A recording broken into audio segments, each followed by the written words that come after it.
E eu já estou aqui com o Otton. Tudo bem, Otton? Boa noite. Tudo bom, Wagner? Boa noite a todos os seus telespectadores. Como é que tá? Tudo ótimo, graças a Deus. Muito obrigado por ter parado aí um tempo para conversar com a gente, para contar a sua história, Otton. A honra é minha, cara. Sou cliente antigo aqui, então, o que É, vocês precisarem, estou à disposição. Otton já teve uma identidade em 2017. Muito bom ter É você de verdade. volta. Otton, me conta o seguinte, sua vida era muito diferente quando você estava ali naquela fase da adolescência, né? Com 17 anos, eh, você tinha 127 quilos, é isso? É isso mesmo. Era muito mais do que o peso em si. Era todo o retrospecto de bullying que eu tinha sofrido durante a minha adolescência, durante a minha infância, o retrospecto que me dificultava acreditar em mim mesmo, acreditar que eu era capaz de construir uma vida minha, né, Wagner? Você fala muito dessa questão do bullying, até a gente pode comentar algumas coisas que você sofreu nesse período, mas no teu livro, né, que eu comentei que você escreveu, montando toda a tua mudança, o Código da Mudança é o título do livro, você fala das marcas que eram muito profundas em você, deixadas por esse período do bullying. Me fala um pouco como foi sentir na pele tudo isso e que marcas foram essas que ficaram. Eu até costumo brincar que quando você chega em casa e tem um cachorrinho e ele começa a balançar o rabo, a ficar feliz, você se sente muito bem, porque você está sendo bem acolhido por aquela criaturazinha. E não é diferente no nosso dia a dia. E isso termina acontecendo em várias situações. Então eu queria ser bem tratado, queria ser aceito. E eu não conseguia entender que só porque eu era acima do peso, eu era obeso, as pessoas me tratavam mal, faziam brincadeiras pesadas, me humilhavam, xingamentos que geram uma marca nas pessoas. E que isso, se não for bem trabalhado, termina condicionando a nossa vida para o resto da vida. Quando você vê que muitas vezes você já adulto, você tem um diálogo interno na sua mente, na sua cabeça, que fala que você não é capaz, que você não consegue, que você não é bom o suficiente. Muitas vezes são as nossas crianças interiores, que está tudo gravado na nossa memória de longo prazo, falando aquilo para a gente. E essa criança ela é formada do início da nossa vida em família, das pessoas que convivem com a gente, a nossa formação da personalidade, mas também pelos nossos relacionamentos dentro das escolas, dentro dos ambientes que a gente vivencia, que a gente vive, e que muitas vezes essas palavras duras podem ser brincadeira para outra pessoa, pode Sim. ser uma piada de mau gosto, mas machuca e causa marcas profundas. E durante muito tempo eu acreditei que eu não seria capaz de ser protagonista da minha vida, protagonista da minha história. Se você prestar atenção, isso acontece até entre adultos. Hoje, a quantidade de brincadeiras de mau gosto que não são brincadeiras, que se transformam em assédio, e uma palavra de incentivo pode mudar a vida de uma pessoa. Uma palavra de desincentivo, de humilhação, de mau gosto, pode destruir uma vida de uma pessoa e você nem sabe. Agora, se você foi vítima de bullying, se você foi vítima de uma situação como essa, existem duas escolhas a se fazer. Não são escolhas fáceis, mas você pode escolher ser livre e você pode escolher construir o protagonismo da sua vida sem ficar refém da opinião dos outros. É até um pouco de filosofia, mas eu só posso me angustiar ou sofrer por aquilo que eu controlo. Então eu só controlo o meu comportamento. Eu não controlo o comportamento do Wagner, eu não controlo o comportamento da outra pessoa. Então eu preciso entender que dentro de mim e da minha vivência, eu posso construir a minha história sem ficar refém da opinião dos outros. Ô Otton, e assim, você foi, naquele período, buscar resolver o problema que, na sua opinião, fazia com que as pessoas rissem de você ou fizessem menos de você. Era o excesso de peso, você ouviu coisas terríveis pelos quais eles te chamavam. Não vale nem a pena a gente ficar repetindo aqui, né? ajudando as pessoas a construírem aí narrativas sobre os outros, mas enfim, você ouvia coisas muito ruins por conta do excesso de peso que você tinha. E você foi numa luta absurda por nutricionistas, por tratamentos, para conseguir perder peso. E aí aconteceu aquele esquema do famoso efeito sanfona, né? Você perdia muito peso, aí depois você não aguentava mais manter aquela dieta, voltava, e aí tinha que encarar o fracasso de ter engordado de novo. Como que era essa luta ainda numa fase tão jovem? Não era nem um pouco fácil. Na verdade, eu costumo brincar que muitas vezes, brincar não, falar sério, mas de uma forma elucidativa, que muitas vezes a gente está como se estivesse numa praia, tomando um banho ali no mar raso, e você começa a nadar para dentro do mar. E você vai nadando, vai nadando, vai nadando, vai nadando, daqui a pouco, quando você olha para trás, você diz, meu Deus, onde é que eu vim parar? Olha como eu estou longe. Eu não tenho mais forças para voltar. Eu não tenho mais forças para voltar para a praia, porque eu tenho que nadar 1 quilômetro para voltar para lá. E uma das coisas que mais me ajudou dentro dessa luta era esquecer da jornada como um todo e pensar apenas no próximo passo. Então, apenas nos próximos 1 ou 2 quilos, apenas nos próximos atitudes que eu tenho que tomar. Porque muitas vezes é a ansiedade que toma conta da gente. A ansiedade, seja para a questão de emagrecimento, seja para outras mudanças de hábitos, que o meu livro, O Código da Mudança, que graças a Deus foi best-seller, é best-seller no Brasil e também publicado na Europa, ele fala sobre mudanças comportamentais como um todo. E se a gente pensa na jornada como um todo, a gente muitas vezes fica, poxa, eu não sou bom, eu não vou conseguir. E termina fazendo o quê? Se eu não acredito de verdade, sabe, Wagner? Se eu não acredito que eu posso, como é que eu vou ter disciplina para construir o meu caminho? Como é que eu Sim. vou ter disciplina para ir até o fim? Então, o que é que acontece? Você se auto-sabota. Eu não posso, eu não sou bom o suficiente, e eu fui fazendo esse caminho durante várias e várias vezes. Eu, Uhum. ainda adolescente, 100% adolescente, com 12, 13, 16 anos, eu ia para um nutricionista, emagrecia um pouco, depois eu engordava tudo de novo. E nesse ciclo, eu comecei a duvidar de mim. Eu comecei a duvidar se eu era capaz de fazer isso. Eu comecei a duvidar se eu estava preparado para aquilo que de fato eu queria. E aí chega numa grande bifurcação. A tristeza depressiva, como eu chamo, ou a tristeza proativa. A tristeza depressiva é aquela que a gente sente e termina desistindo, que aprisiona a gente, que faz com que a gente não acredite na nossa capacidade. E a tristeza proativa é aquela que você sente e você sente que precisa mudar, que não dá mais para permanecer do jeito que você está, não dá mais para ser do jeito que você é, que você precisa tomar as rédeas da sua vida. E aí eu quero dizer, as emoções, elas têm papéis importantes dentro da construção da nossa personalidade.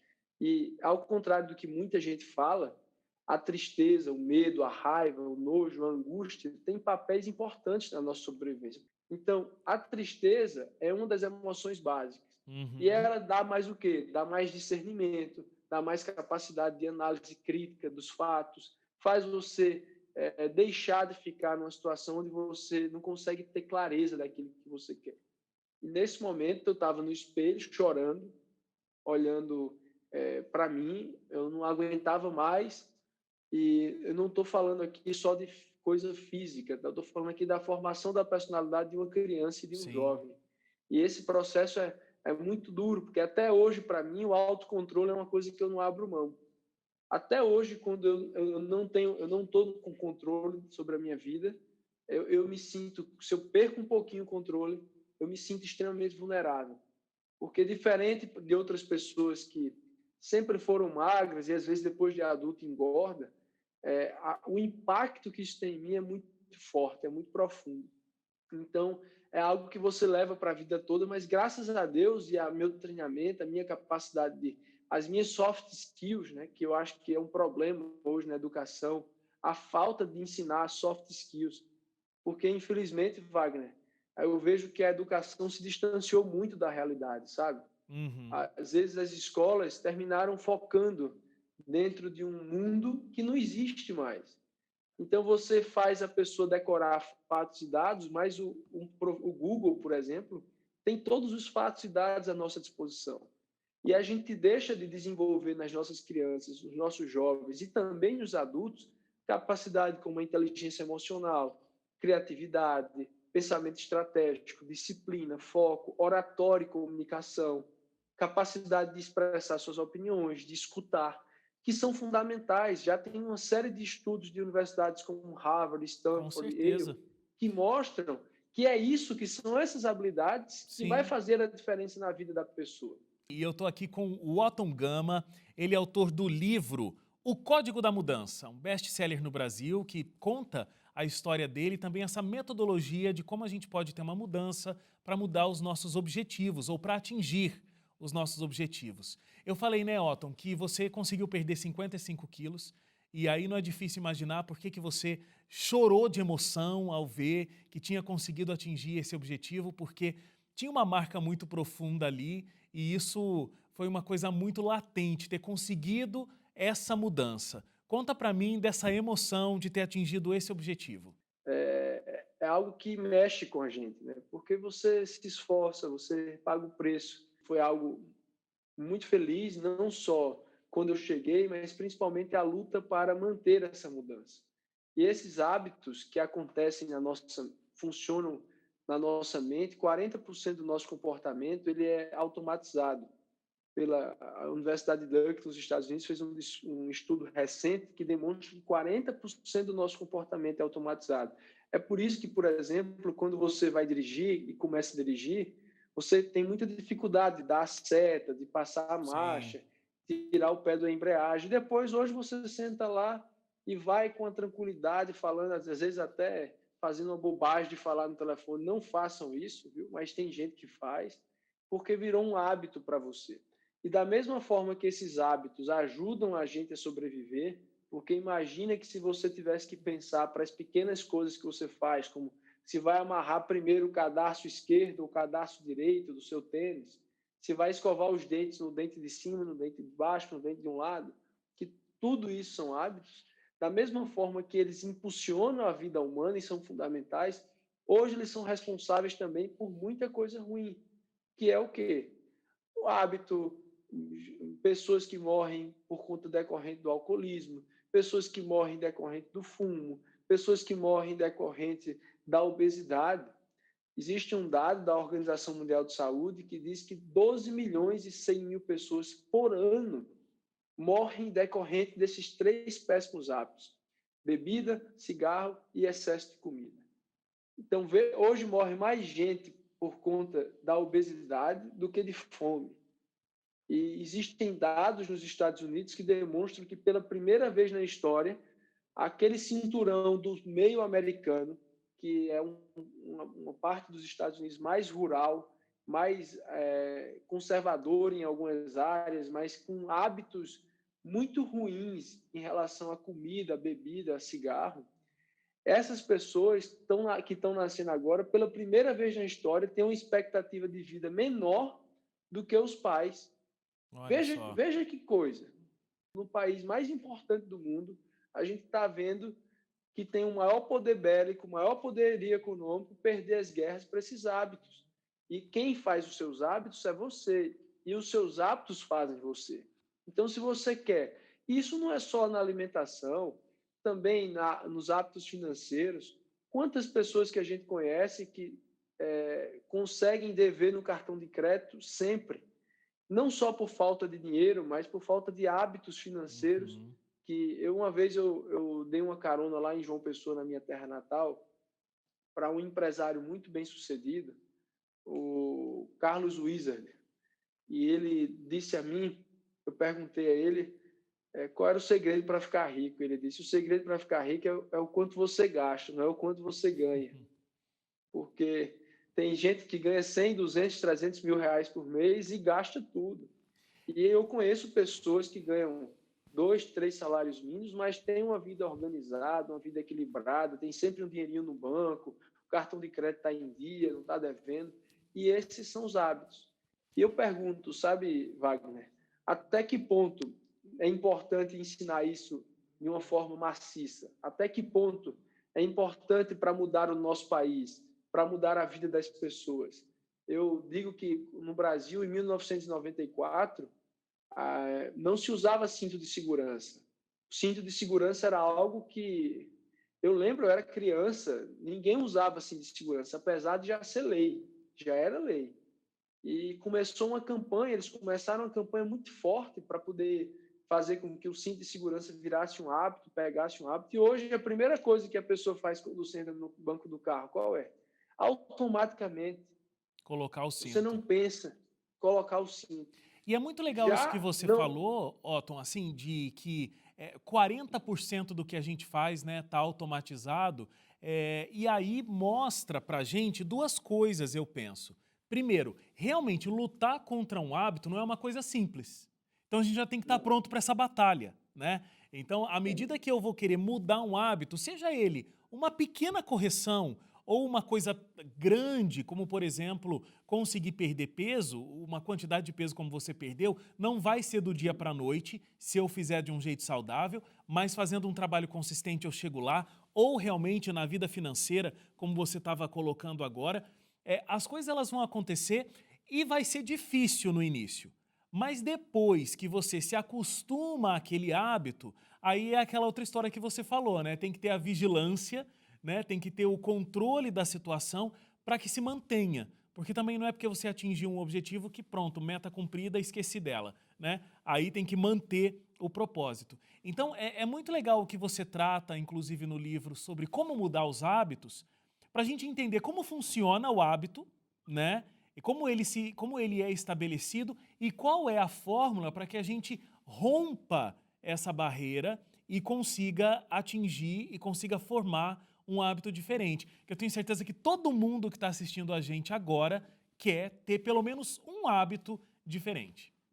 O esforço é a variável constante na nossa vida.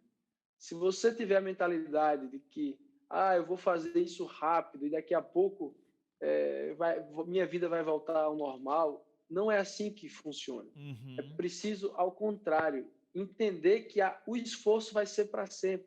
É igual a varrer um chão.